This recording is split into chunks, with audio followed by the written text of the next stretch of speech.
मग पुन्हा चौथ्या दिवशी कुठं जाऊ?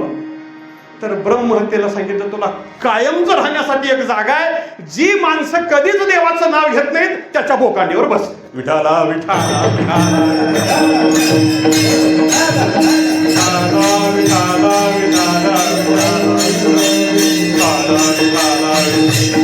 नाथ महाराजांची कशी गोड भाषा आहे बघा. बाकीच्या मागच्या गोव्या सांगत नाही, एवढी एक सांगतो उशीर व्हायला.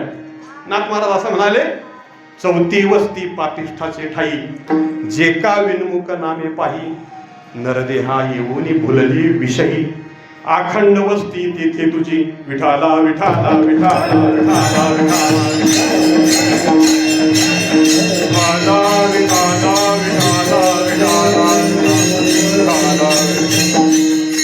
ज्ञानोबा हरिपाठात सुद्धा बोलतात, नामाशी विनमुख तो नर पापिया, हरिविन धावया न पवी कोणी. म्हणून